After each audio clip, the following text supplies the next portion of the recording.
Donc, bonjour messieurs, nous Bon, poursuivons aujourd'hui notre analyse de l'œuvre de Charles Sanders Peirce, plus précisément, comment se fixe la croyance.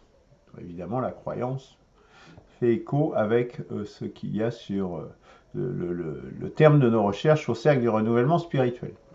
La semaine dernière, j'avais fait une présentation donc de ce court texte, texte que vous pourrez retrouver d'ailleurs sur le site du CDRS, hein, que je vous invite à consulter, donc avec tous les documents, la présentation et le texte dans son intégralité. Donc cercle du renouvellement spirituel.org pour avoir toutes les vidéos classées, etc., avec des mots-clés, par rubrique, par date de publication, etc. Donc je vous invite et avec des commentaires et du contenu supplémentaire également, parfois. Voilà, donc nous en étions arrêtés à la présentation la semaine dernière. Bien, aujourd'hui nous avons donc regardé les réactions de mes collègues Eberhard et Claude sur justement ce que j'ai présenté la semaine dernière, comment se fixe la croyance. Qui veut commencer, messieurs? À toi l'honneur, Claude. ah, t'es gentil, Bérard. Alors, bon, moi j'ai fait un petit texte, je sais pas si je peux vous le lire, peut-être comme ça ou pas? Tu, Bon, il est pas très long, tu fais comme tu veux, hein. hein. D'accord. Moi, je sais pas si je vais le lire ou si j'essaie de le commenter en même temps. Bon, Bah, tu bref. le lis et tu le commentes en même temps, hein, voilà, puisque Ouais. voilà. Moi, ce qui m'a intéressé dans ce que tu as dit, Luc, enfin, ce que Pierce aussi a dit, enfin, ce que tu reprends de Pierce, que il me semble bien qu'il a dit quand même, Pierce, qu'il y avait une sorte de besoin inné chez tous les humains de croyance, quelque chose comme ça. Et ça, je suis vraiment d'accord, hein, parce que euh, d'ailleurs, il y a une citation, je pense, je crois que c'est dans le Grand Inquisiteur des frères Karamazov, là, où il dit que l'homme a besoin de croire. Enfin, bon, je n'ai pas retrouvé la citation, mais il y a une citation de ce genre-là, que c'est quelque chose d'essentiel, en quelque sorte, dans l'humain. Alors, et même la non-croyance, au fond, est aussi une forme de croyance, hein, d'une certaine. Alors, ce qui fait que la division d'ailleurs commune entre ce qu'on appelle croyant et incroyant, ou mécréant même, en fait, ça se rapporte juste à la croyance en l'existence d'un Dieu. Et en fait, c'est extrêmement pauvre, ça, parce que d'abord, Dieu, on ne sait pas trop qui c'est. Euh, et puis, ça ne change pas surtout les comportements, quoi. En fait, ça fait peu de différence dans la manière de se comporter, hein. L'immense majorité des croyants de nos jours, plus ou moins de culture chrétienne, même s'ils sont athées aussi aujourd'hui, là, beaucoup, en fait, se comportent indistinctement, en gros, un peu comme les athées, quoi. On a tous les mêmes, ni mieux ni pire, hein.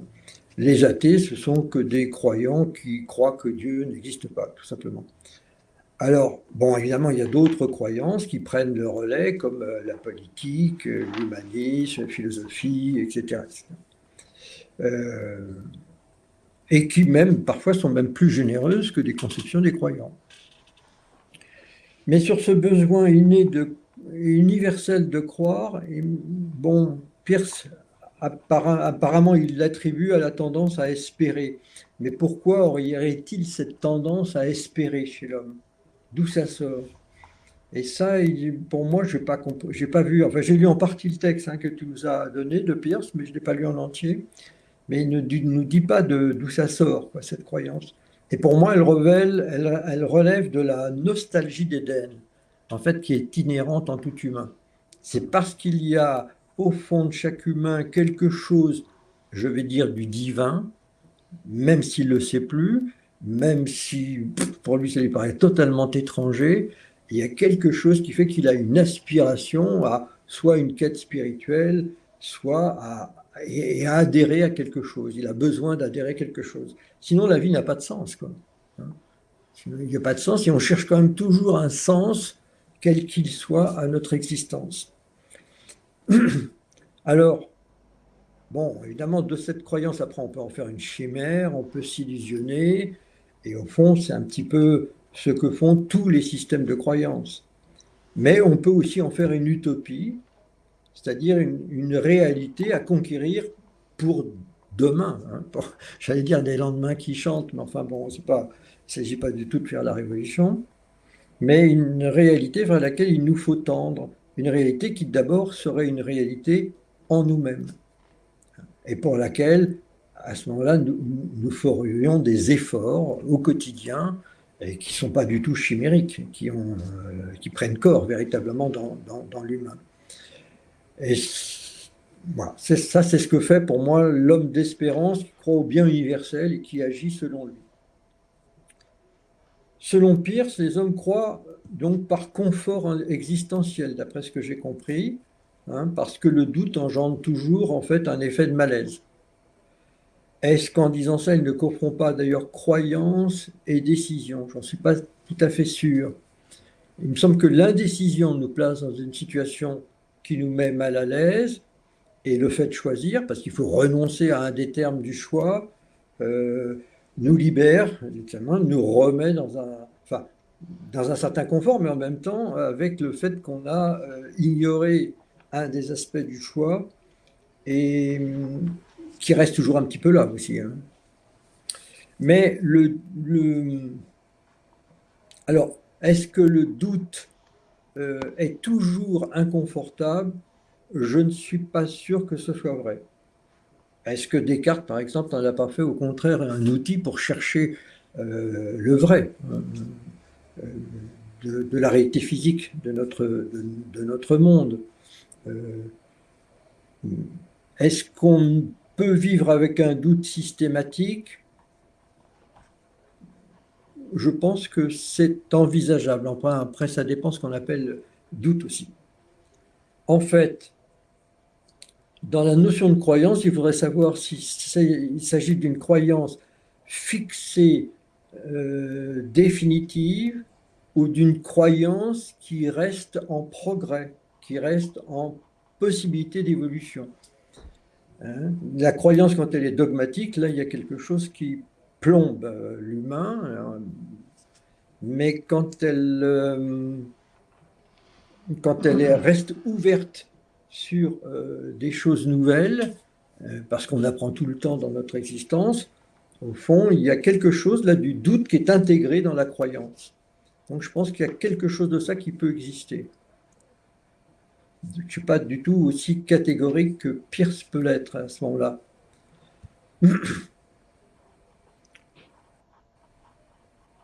On peut croire, par exemple, dans un idéal, mais dans un idéal sans certitude absolue, hein, avec une part de doute, donc qui permet constamment d'évoluer vers cet idéal précisément. Et d'ailleurs, c'est un petit peu la foi du pèlerin d'Arès. Je dis un petit peu parce qu'après, il y a quand même des nuances à mettre dans tout ça. Que la croyance ressorte de la sélection naturelle, ça, je crois que c'était une réflexion de toi, Luc, dessus, me semble-t-il. Personnellement, j'y crois pas. Je ne pense pas que la sélection naturelle soit créatrice dans un domaine qui soit le domaine humain, notre domaine disons, psychologique, pas du tout. D'une croyance, d'ailleurs, d'une manière générale, je ne crois pas beaucoup à la sélection naturelle, disons, en tant que moteur d'évolution tel que Darwin l'a montré, enfin Darwin ou sa descendance plus exactement. Parce que derrière, bon, c'est comme un peu le système, c'est le struggle for life, hein, c'est la raison du plus fort, c'est le plus fort qui. Donc, les mutations qui vont être faites au hasard vont laisser les plus forts l'emporter. C'est pas du tout vrai. Aujourd'hui, on revient complètement sur cette façon de voir les choses, parce qu'en fait, on se rend compte que dans la nature, elle-même, il y a énormément de communication, il y a même de la solidarité, Il y a des tas de façons de s'associer aussi pour vivre. Des fois, on dit qu'un autre est parasite, mais en réalité, il y a une synergie entre les deux êtres. Bon, c'est beaucoup plus complexe que la manière un peu mécaniste dont on a vu les choses. Et je pense qu'en fait, cette façon de voir les choses, la théorie de l'évolution de Darwin, quand elle est un peu dogmatique, c'est jamais que ce que l'homme projette de lui-même sur la nature quand il l'étudie. La loi du plus fort, oui, ça, nous vivons. Alors, évidemment, on l'a un peu projeté sur cette nature. Et évidemment, on ne voit pas que, en réalité, la vie avec un grand V, hein, le créateur, on peut l'appeler Dieu aussi, travaille en réalité toujours. Il travaille en permanence, même dans la nature autour de nous, mais nous ne savons plus le voir. Mais dans la révélation de Christ, il me dit ma main grise dans l'écorce. Il dit ma main grise dans l'écorce, et puis il dit aussi une autre chose, c'est que l'homme, lui, parce qu'il a choisi une façon d'être qui le borne finalement et qui le coupe de cette vie avec un grand V, il dit carrément, il dit que l'homme n'a pas la corne du grill. Le grill, c'est le grillon. C'est-à-dire, la corne, c'est l'antenne. C'est-à-dire que l'homme n'a même pas l'intelligence du grillon. De nos jours, il s'est réduit à ça parce qu'il s'est coupé littéralement de la création, de ce mouvement-là. Et c'est pour ça qu'il faut qu'il y revienne, sinon il disparaîtra. Je pense que oui, il y a une tendance, il me semble que tu as fait un passage là-dessus, oui, il y a une tendance à céder à la croyance dominante, parce qu'on n'apprend pas à l'humain à réfléchir en fait de façon autonome. Hein. L'école, malgré tout, c'est une école du formatage de la pensée. Les médias, ensuite, c'est encore le formatage aussi des idées, de l'information, etc. Et même le langage qu'on apprend dès le plus jeune âge, en fait, nous induit déjà des concepts qui sont marqués par une culture, une certaine représentation qu'on a de nous-mêmes et du monde qui nous paraît naturelle, mais qui ne l'est pas forcément. Et en fait, les croyances aussi se fondent là-dessus. Donc, et se fondent sur celles aussi qu'on va lui inculquer dès le plus jeune âge. Après, on demande aux humains souvent de répéter ce qu'ils ont appris. Voilà. S'ils le répètent bien, ils obtiennent des diplômes, ils peuvent réussir, comme on dit. Mais qu'est-ce que réussir Ceux qui ne répètent pas et qui commencent à être un peu dissidents, ben, ils sont toujours un peu mal vus. Parfois, ça devient des rebelles, ou c'est des génies, mais souvent on ne les reconnaît pas forcément tout de suite, on le voit beaucoup plus tard. Enfin bon, bref, il y aurait toute une histoire là-dessus intéressante à voir comment les nouvelles connaissances peuvent surgir et sont souvent mal reçues par l'académisme qui, là, qui lui est donc dans une croyance dogmatique et qui n'aime pas beaucoup que quelqu'un vienne déranger cette croyance. Parce que là-dessus, chez les hommes, se sont fait des réputations, se sont fait des situations, etc. Alors, dans toute cette conception-là de la croyance, la notion de bonheur, à mon avis, reste secondaire. On est quand même dans une façon d'aborder les choses de façon matérialiste. Alors, la croyance, oui, d'accord, c'est une canne, disons, pour chacun d'entre nous, mais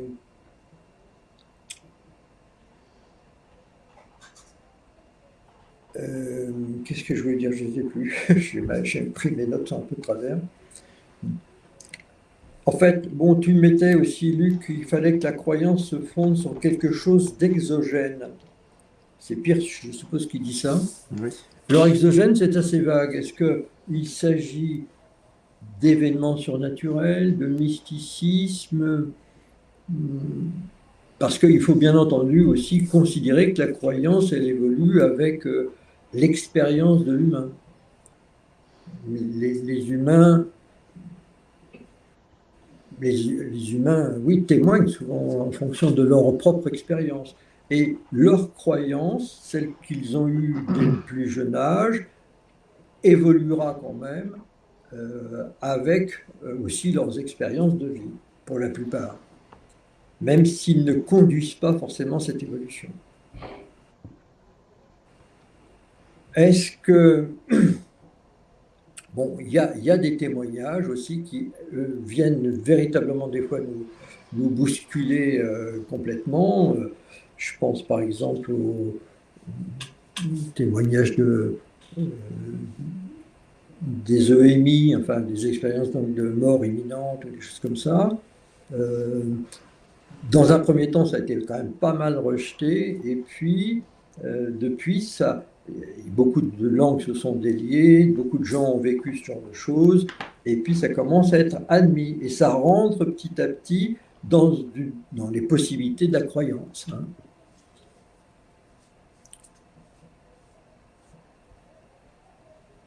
Donc, je ne sais pas si ça se base toujours sur quelque chose d'exogène. Bon, évidemment, il y a aussi, pour Arès, il y a le témoin qui témoigne de quelque chose, mais il y a quand même un texte qu'il a pris sous la dictée, qui est quand même quelque chose de conséquent, auquel lui-même ne pouvait pas croire euh, en tant que prêtre de l'Église orthodoxe. Hein. Ça le dépasse complètement, je veux dire.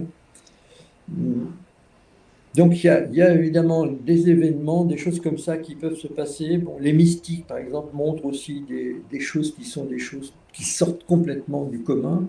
Les corps, quand ils sont morts aussi, des corps qui ne sont pas décomposés, des choses, enfin, il y a des tas de trucs qui sont des choses qui ne rentrent pas dans la rationalité admise d'aujourd'hui, qui fait la croyance d'aujourd'hui. Est-ce que pour autant c'est toujours que des choses exogènes? Je crois pas forcément. Il peut y avoir aussi par la vie intérieure quelque chose qui fasse avancer sa façon de croire, la façon de croire chacun de nous, à condition qu'on nourrisse cette vie intérieure. Cette vie intérieure aussi nous conduit petit à petit vers... Alors il faut qu'elle reste ouverte, bien entendu. Hein. Est-ce que la méthode scientifique, c'est celle qu'on entend quand même met en avant Peirce? Est-ce qu'elle n'est pas elle-même une forme de croyance? Est-ce que les scientifiques ne pensent pas tous plus ou moins sur un préjugé rationaliste, et petitement rationaliste? Par exemple, tout scientifique va s'interdire de faire appel à la notion de Dieu ou de créateur et de création. Non. Alors même qu'il devrait théoriquement et en bonne méthode ne s'interdire aucune hypothèse. Mais cette hypothèse-là est d'emblée exclue. Disons qu'il y a une sorte de préjugé initial qui met ça de côté. Eh bien, là, il y a peut-être aussi derrière ça donc une forme de croyance en réalité, hein, pour le scientifique lui-même, alors qu'on a tendance à prendre souvent la science comme un référent de vérité, mais un référent de vérité pour les choses qui sont les choses d'ordre physique, les phénomènes physiques, biologiques, etc. Mais dans le domaine métaphysique, évidemment, la science n'a rien véritablement à nous apporter. Est-ce qu'il y a une recherche d'un variant? Oui, il y a quelque chose comme ça, une recherche d'un variant. La plupart des croyances se donnent, enfin surtout les croyances religieuses, se donnent comme universelles et intemporelles, mais en fait c'est leur diversité même qui plaide contre elles. C'est-à-dire qu'elles ne peuvent pas être universelles et intemporelles si chacune revendique la même chose de façon différente. Donc, est-ce que la bonne croyance, en fait, ne consisterait pas, justement, comme je le disais, à rester dans un mouvement, sur le mouvement de reconquête de soi, en fait, où progressivement il y a une évolution, hein, notre œil s'ouvre, notre conscience s'ouvre. Et plus elle s'ouvre, plus elle voit les choses de haut et de loin, et plus elle lâche les croyances, disons, dans lesquelles nous sommes plus ou moins englués les uns les autres. Voilà. Est-ce que donc, au lieu de croire à quelque chose de façon absolue en fixant une vérité établie, il ne vaudrait pas mieux, dans la façon de croire, n'avoir qu'une direction d'évolution, qui elle est sûre, mais une direction d'évolution, c'est-à-dire qui laisse toujours une place à l'incertitude. Hein. N'avoir que la certitude de l'incertitude. Mais petit à petit, on progresse et des choses nous paraissent vraies, mais vraies, elles peuvent prendre encore une autre dimension après. C'est pas définitivement, si vous voulez, vrai, de façon absolue. Plus on progresse dans sa quête spirituelle, plus tout devient un petit peu relatif, quoi. Je sais que je ne sais rien, hein, Platon, mais il n'y a pas tort de ce point de vue-là. Et enfin, bon, ce que je donnerais comme autre remarque, c'est que Pierre se base donc sur la logique. Il me semble qu'il a fait des études de mathématiques, je ne suis pas sûr. Mais...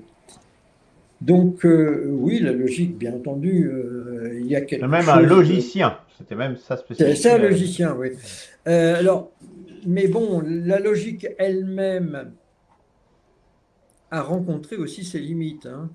Il y a Gödel quand même qui est passé par là avec son théorème d'incomplétude. En fait, il semblerait que toute science part toujours sur une base axiomatique, non démontrable. Lui, Gödel a montré ça dans l'arithmétique, hein. C'est-à-dire, au fond, il y a toujours à l'origine une croyance qui vient de nulle part, enfin qui vient de ce qui nous semble naturel, normal. Voilà. Si on prend la géométrie d'Euclide, entre deux points, on ne passe qu'une seule droite, bon, etc. Mais c'est ce qui nous paraît normal, naturel, hein. Comme l'espace et le temps nous paraissaient normaux et naturels de façon séparée, alors que la science d'Einstein vient les mettre en relation l'un avec l'autre. Vous voyez ? Il y a, moi je crois que, comme le mur de Planck, hein, en physique vous avez le mur de Planck, qui est la frontière entre le monde physique et un monde, je dirais, métaphysique, à mon avis. C'est-à-dire qu'au-delà de cette frontière, la science ne peut plus rien voir, hein. Je ne sais plus combien c'est, 10 puissance moins 35, je crois, secondes, c'est-à-dire avant que l'univers, le Big Bang, se passe.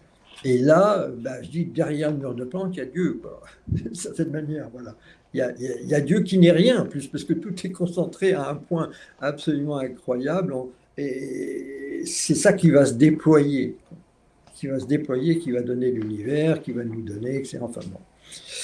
Donc, bon. Voilà ce que j'aurais à dire, grosso modo, hein, c'est un peu débridé comme ça, un peu bon, mais il y a quelques idées par-ci par-là. Voilà. Merci. Je ne sais pas. Merci Oui. Claude. Alors, je dirais, oui, bon. je pourrais finir par. Oui, je pourrais juste finir par le fait que, oui, peut-être qu'au-delà du mur de Planck, il y a la réalité non duelle, parce qu'en fait, nous voyons toujours les choses sous une forme duelle. On a parlé de la non-dualité, hein, mais il y a une réalité non duelle, et c'est vers cette réalité qu'il nous faut aller. C'est Dieu, la vie, vous l'appelez comme vous voulez, mais que l'homme peut restaurer en lui. Et alors, à ce moment-là, je pense que à la place de la croyance, il y aura je sais, quoi. Je sais, mais je ne sais pas si ça aura un intérêt de dire je sais, mais on sera, je sais parce que je serai, hein. Vous voyez ce que je veux dire? Oui. Bon, voilà pour ma petite conclusion. Merci, excuse-moi Luc, hein, de t'avoir interrompu. Non, mais c'était pour savoir si ça est fini. Bon, il y a beaucoup de choses. Moi, j'ai noté beaucoup de choses à dire. Eh ben, tant mieux, tant mieux. Eberhard, est-ce que tu veux poursuivre? Oui, ben merci Claude, parce que ça m'a pu me remettre dans le bain, parce que je dois vous avouer que euh, j'avais un peu oublié la présentation de Luc. Désolé Luc, mais voilà. Donc je préfère dire la vérité avec un petit V.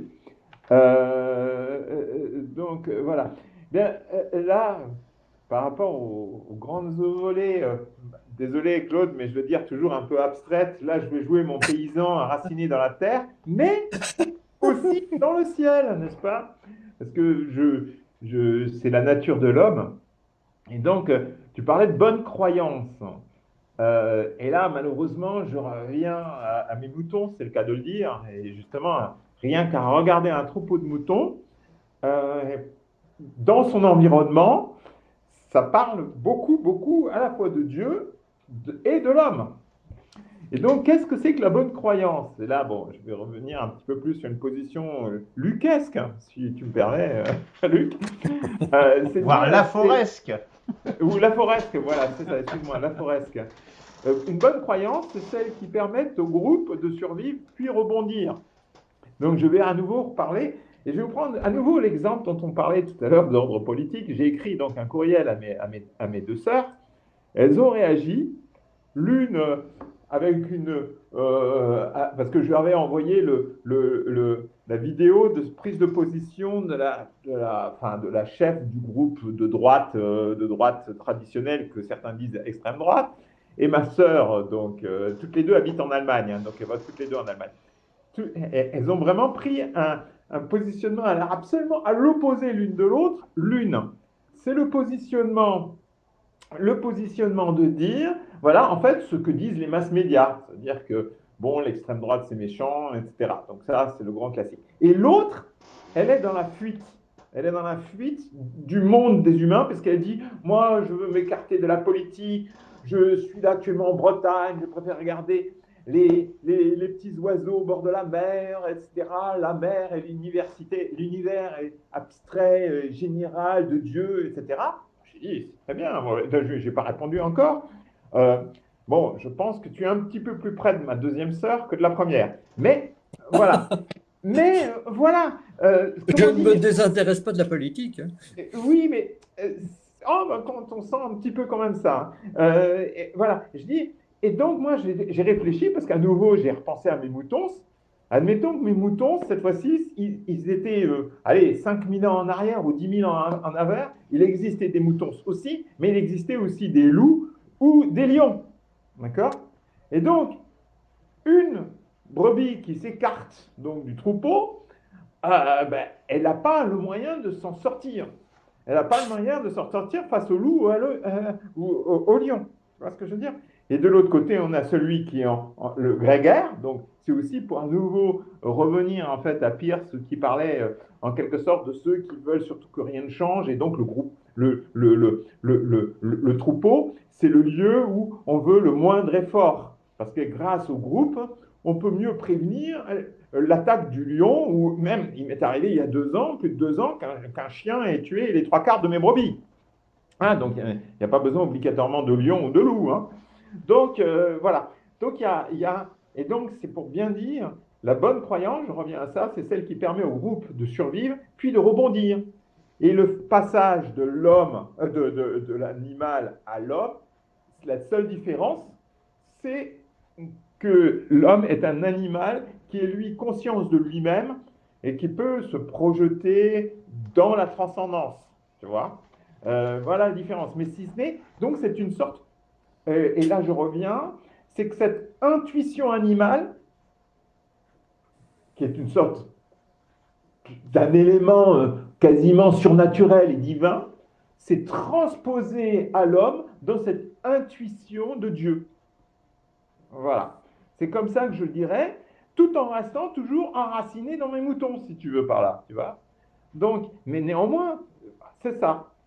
C'est bien cette idée de l'homme, d'un seul coup, a découvert un univers un petit peu... C'est cet instinct de survie, en fait, hein, qui est d'origine animale. Et le concept divin, qu'il soit, quelles que soient les religions, que ce soit les Arès, cathos ou musulmans, etc., c'est un groupe qui n'arrive plus à reconnaître, je dirais, le contrat moral, social et autres. Il voit qu'il est en quelque sorte en fragilité, il voit qu'il est oppressé par d'autres, et il dit, comment je vais pouvoir m'en sortir?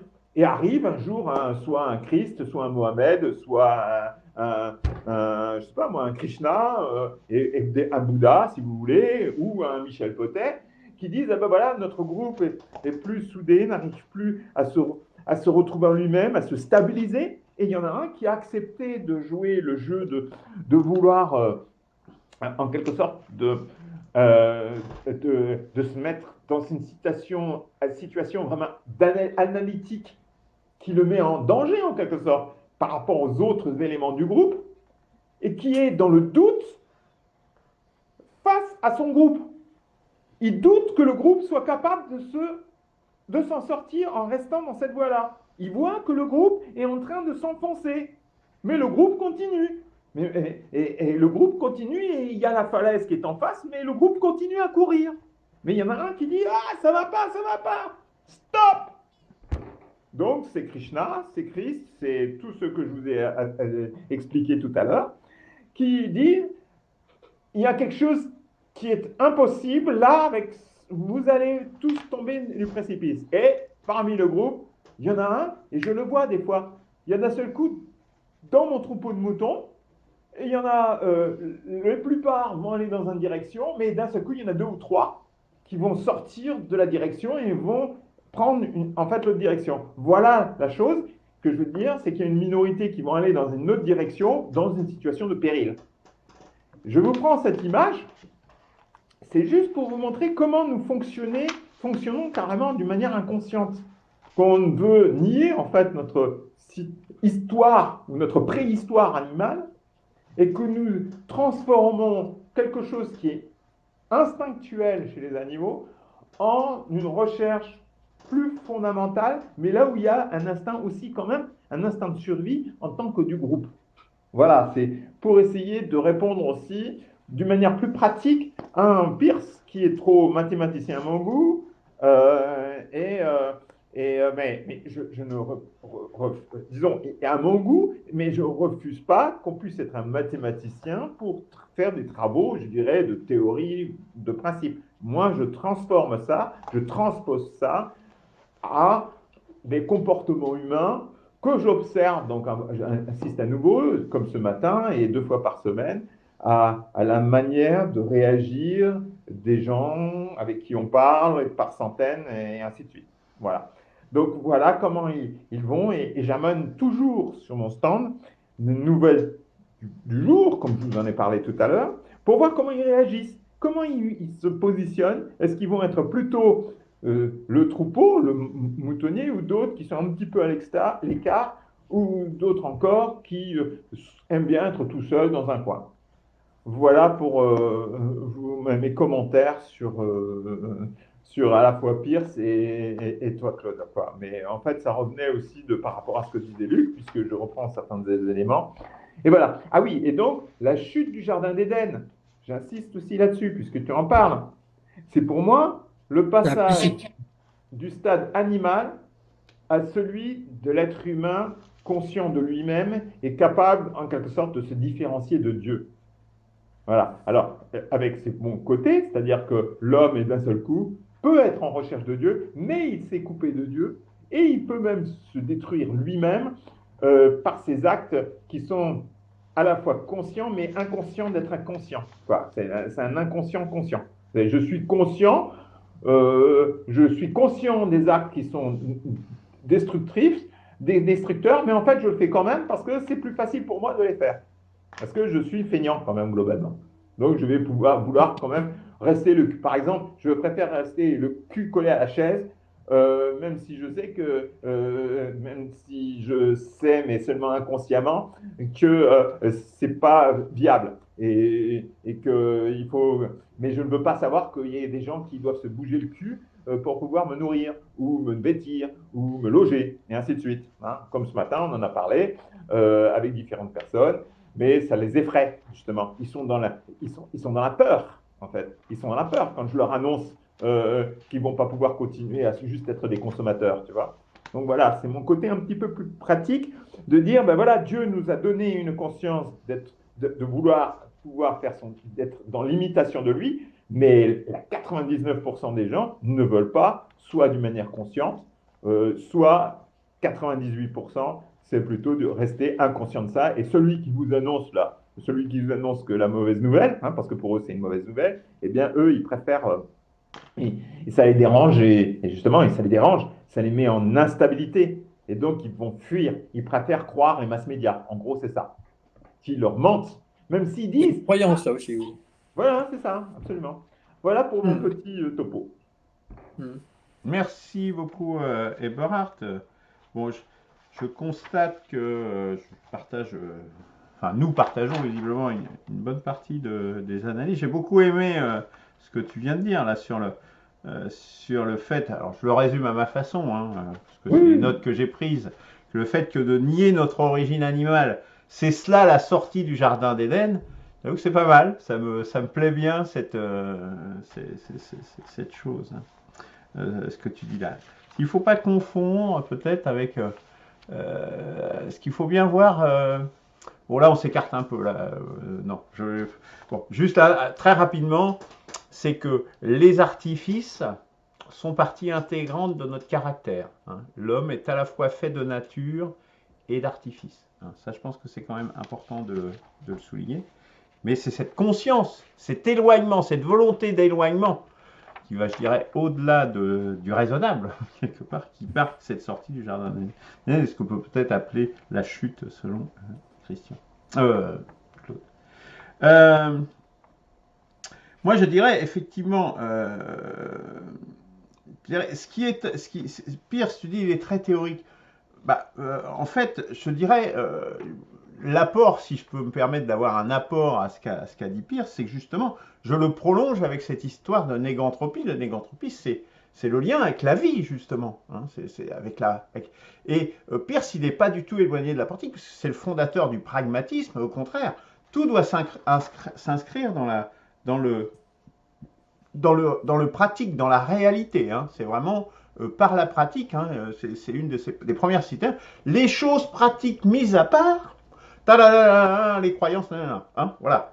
Donc c'est vachement important. La pratique chez Pierce, c'est un théoricien certes, mais c'est un théoricien très dans la pratique. Je vais y revenir d'ailleurs sur les J'aimerais éléments. bien avoir des exemples.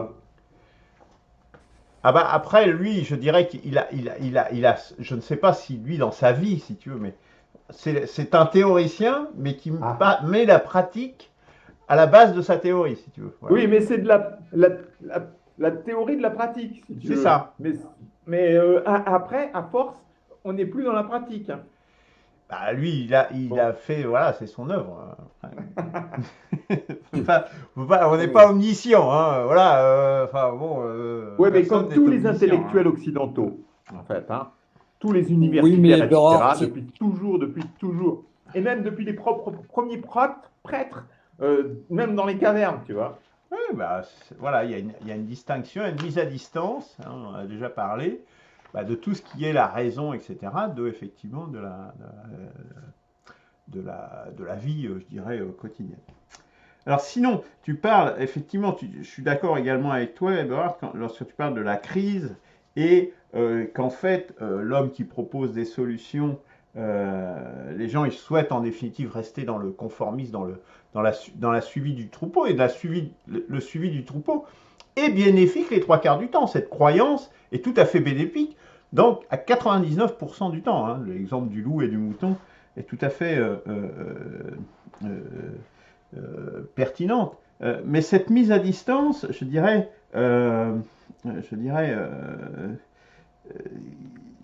j'ai pris une note et j'arrive plus à faire le lien parce que j'avais fait le lien avec l'histoire de l'utilitarisme. C'est-à-dire qu'aujourd'hui, une des idéologies fortes qui domine notre monde, c'est l'utilitarisme, hein.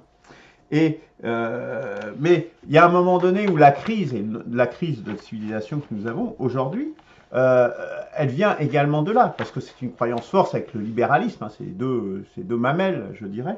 Euh, c'est que ça conduit au nihilisme. C'était d'ailleurs ce que je réfléchissais ce matin en travaillant manuellement, parce que en travaillant manuellement, souvent comme ça me viennent les idées, c'est que l'utilitarisme est un nihilisme.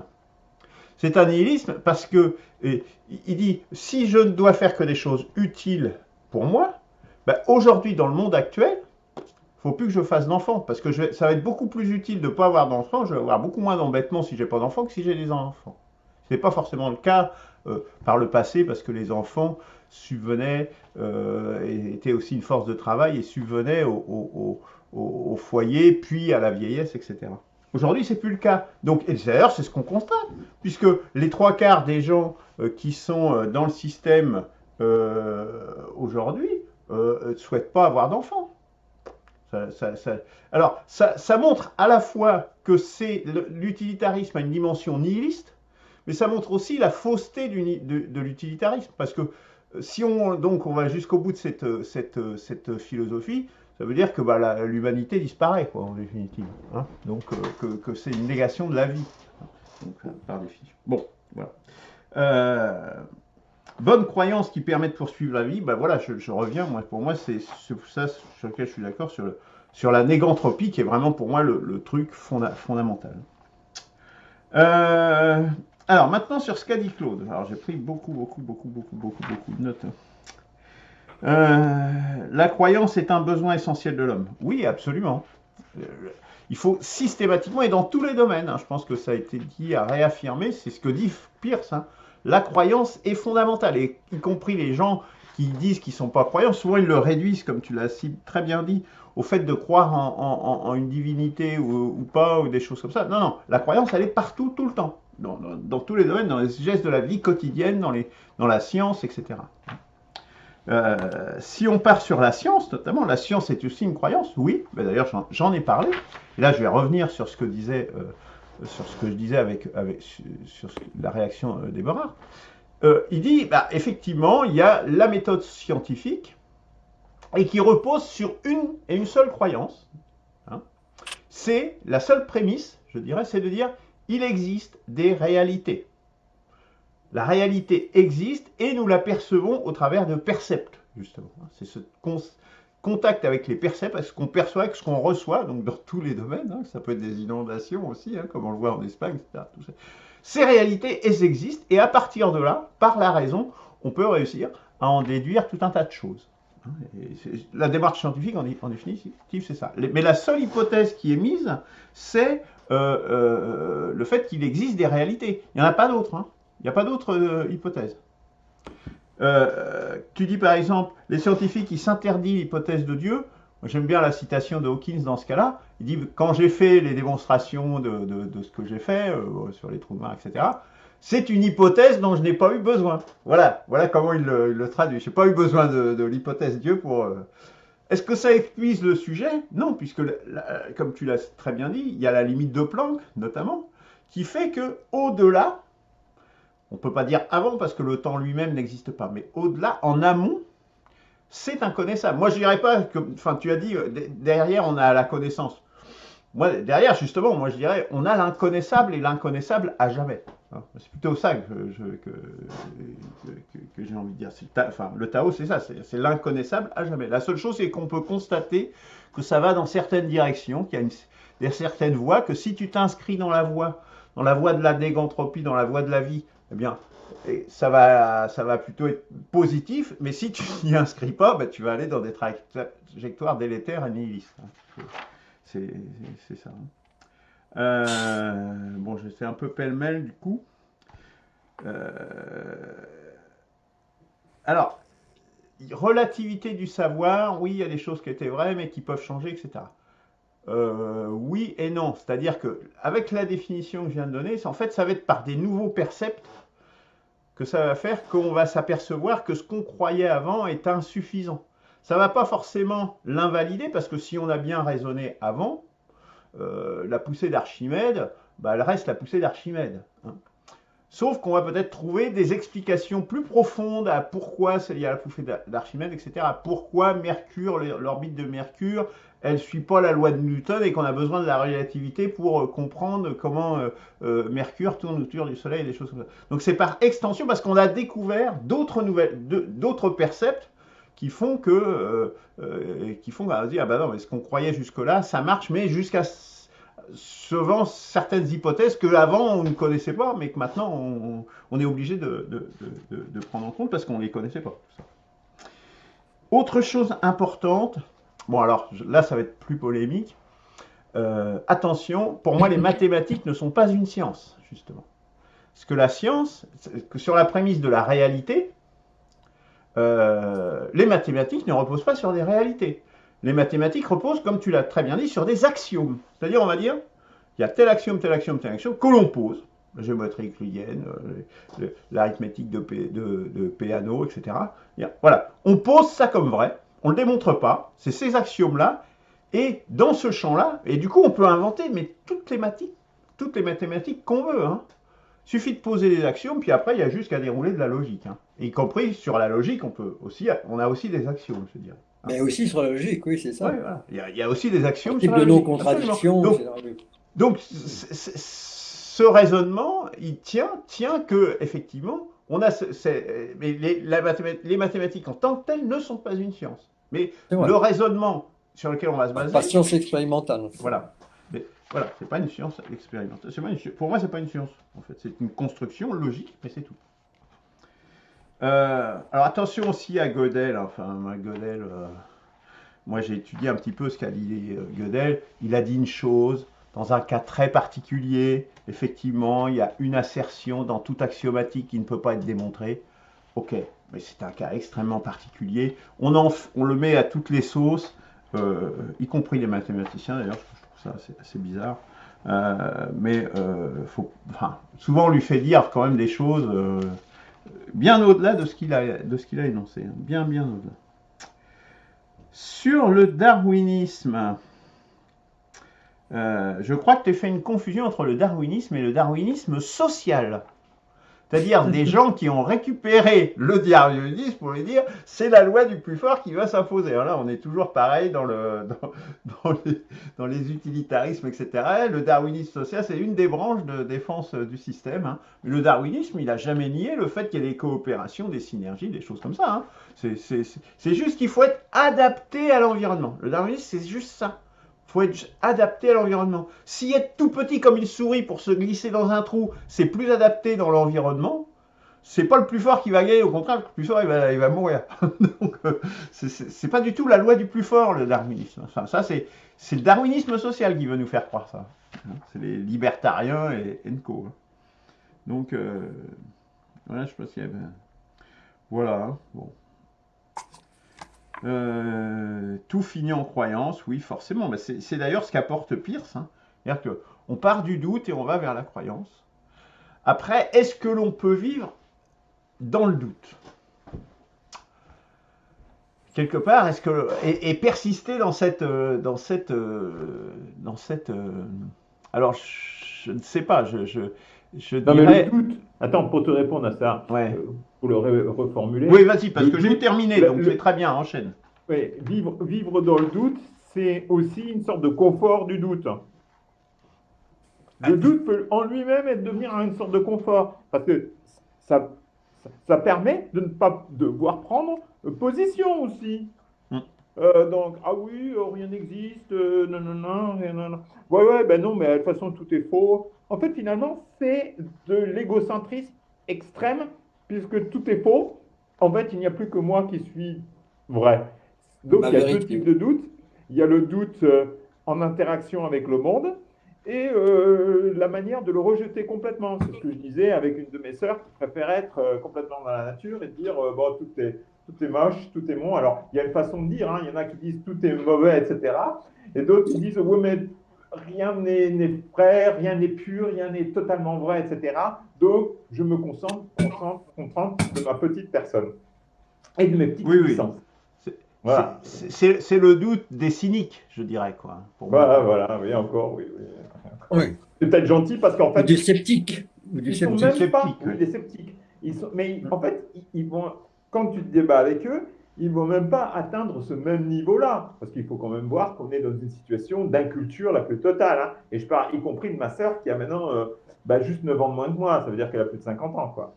Donc en fait, ils ne sont absolument pas structurés du point de vue philosophique. Et pour eux, c'est une sorte de fourre-tout, quoi. Oui, en philosophie, d'ailleurs, c'est assez impressionnant, c'est qu'en fait, il y a une philosophie, enfin, il y a une culture du doute qui est de dire, en fait, on ne sait jamais, tout est relatif, les penseurs, ils vivent tous dans leur truc, puis ils n'ont aucun rapport, etc. Enfin, non, mais qui est une forme de croyance, hein. Oui, du coup, mais c'est un confort, ça apporte effectivement un confort, mais c'est pour ça que c'est vraiment une croyance, c'est-à-dire qu'en fait, la croyance, c'est qu'il n'y a rien de sûr, puis du coup, à partir de là, je suis tranquille. Ouais. C'est un Oui, peu oui. aussi En la fait, démarche de c'est Schopenhauer dans 68. une certaine mesure. C'est 68 qui a fabriqué cette mentalité de l'important c'est de jouir, quoi, à titre individuel. Donc, après, tous ceux qui m'empêchent de jouir, c'est pas ma tasse de thé, quoi.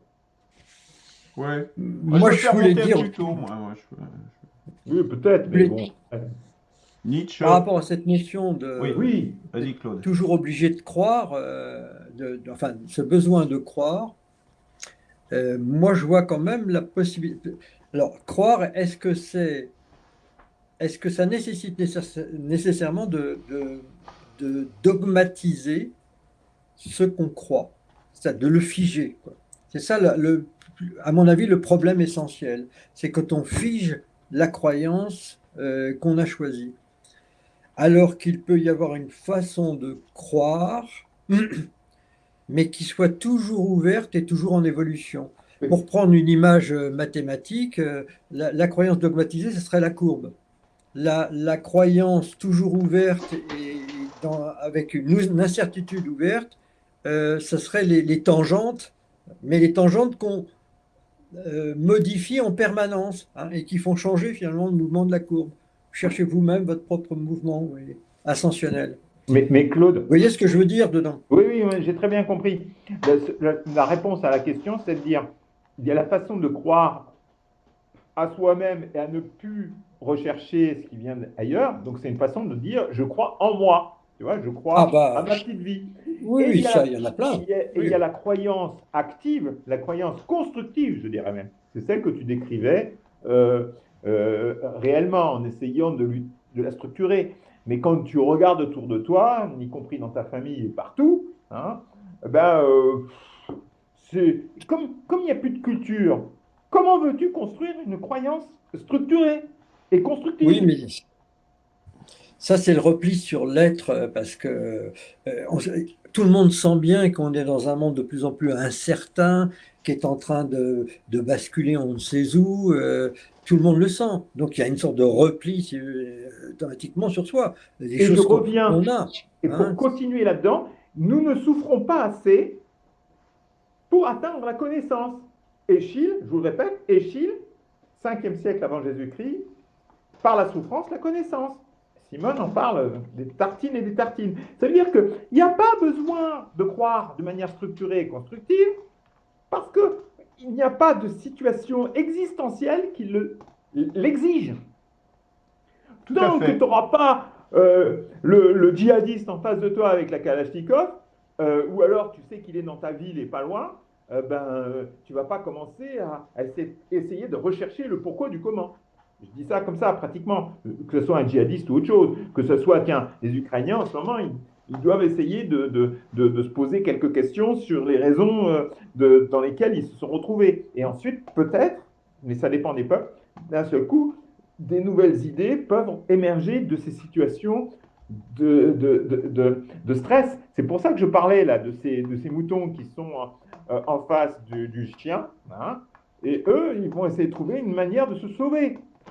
Et Oui. finalement, Oh, ils se sont retrouvés dans ma cabane où il y avait les fils de fer de barbelés, où le chien ne voulait pas rentrer. ouais, D'accord? C'est ouais. exactement l'image, c'est la parabole de ce qu'est l'être humain. Pour se sauver, Ben, il doit trouver des stratégies de survie. Et ben, j'ai la trouvé quand même. religion et la spiritualité est cet élément-là. Ouais. Transposé, évidemment. Oui, c'est Moi, ça. j'ai trouvé quand même que ta comparaison avec un troupeau de moutons, elle a quelque chose d'un peu péjoratif, malgré tout, Ah, parce que moi, je les l'homme, aime beaucoup, mes moutons. Je les trouve beaucoup plus intelligents que la ah masse mais, des Occidentaux Bah ici. oui. mais oui, je pense, je suis pas loin de Non, le c'est penser, un éleveur, pas là. loin de Tu le parles d'un penser. éleveur, là, mon pauvre. Donc, en Oui, fait, oui. moi, je suis. Parce que tout le monde dit d'une manière péjorative les moutons, moi, je vois l'être humain derrière les moutons et je trouve qu'ils ont quelquefois des stratégies de survie meilleures que les Ukrainiens, par exemple, ou que les Gazaouis, ou que les nazis, hein, qui étaient à 90% nazis en Allemagne en 1938. Je rappelle qu'ils ont voté à 90% pour Hitler. Et les Gazaouis ont voté à 70% en 2006 pour le Hamas. Hein. Donc en vrai, je trouve que mes moutons, ils n'auraient pas voté ni pour Hitler, ni pour le Hamas. Enfin, entre guillemets, là, c'est juste pour montrer. Et je trouve que les êtres humains, Ni pour Macron. voilà, ils sont très manipulés Mais tandis qu'au moins, le mouton, il observe la réalité, alors que l'être humain refuse de regarder la réalité. Ah, mais Et c'est la sûr. réalité est une réalité parce qu'elle est trop complexe. Il faut comprendre qu'on est dans une telle société industrielle, financière et médiatique. Ça veut dire qu'on est tellement soumis à tellement d'influx qu'on ferme les écoutilles. Oui, mais c'est aussi parce qu'il a peur de regarder sa propre complexité. Parce qu'on est complexe aussi. On est extrêmement complexe, l'être humain, avec la conscience, tu vois. Oui. Ça aussi, on a peur. On a peur d'y plonger là-dedans. Ah On a- bah On oui. a toutes nos peurs, d'ailleurs, qui nous restreignent en permanence. On a peur d'y faire face aussi, souvent. Donc, il y a plein de choses comme ça qui nous font et qui fait que, bon, bah, on continue comme c'était avec nos présidents, nos machins, nos trucs. Tu vois. Puis un jour, ça s'écroule, quoi. Et quand ça Ouais. s'écroule, bah, qu'est-ce qu'on fait? Hein. Mais quand ça C'est en train s'écroule, de s'écrouler. c'est rare. Enfin, ça peut être quelque chose d'individuel, mais c'est souvent quelque chose de collectif. Hein, voilà. Et donc, Ah oui, oui, oui. voilà. Je Il y a pense une au niveau interaction Donc des collectif. c'est deux. pour ça qu'il y a les deux faces. Hein. Moi, je veux dire, il y a toujours la face individuelle et la face collective de l'homme Oui, qui sont oui. pour moi Et indissociables. l'interaction, évidemment, avec les deux. Voilà. Et il faut que, Mais et ça la dépend où on est. spiritualité permet justement de joindre les deux et de répondre à ces deux préoccupations. Nous sommes à près d'une heure, et donc bah, peut-être si vous le permettez, tu On a veux dépassé, oui. rajouter quelque chose, sinon je voudrais conclure sur ce que disait Pierce, justement, Ouais, qui ouais. disait dans les bornes de la croyance, et ça rebondit sur ce que disait Eberhard, peut-être ça n'a pas été suffisamment insisté, peut-être pas suffisamment insisté là-dessus, c'est que le seul but de la recherche, c'est de fixer une opinion. D'accord. Donc, du doute, c'est de fixer une opinion. Mais poser une question ne suffit pas. Tant qu'il n'y a pas la nécessité d'un doute réel. Et le doute réel, ben, il vient justement de ces facteurs exogènes, de cette nécessité du loup qui court après les brebis, etc., qui dit, est-ce qu'on fait bien de rester là au milieu? Est-ce qu'on ferait pas mieux de se réfugier ailleurs, etc. Hein. Il y a donc la question, on peut pas poser des questions, etc., c'est bien gentil, mais ça ne suffit pas. Il faut qu'il y ait un doute réel, une nécessité pour qu'il y ait un moteur, une motivation à rechercher et à fixer une nouvelle opinion, une nouvelle croyance. Hmm. Pierce le dit aussi, hein, donc, enfin, c'est assez, c'est très complet, hein, Ça, ce qu'il c'est a pas dit faux. quelque part. C'est très complet. Euh, Ok. je vous propose qu'on en reste là, donc je vais arrêter l'enregistrement, si vous voulez bien.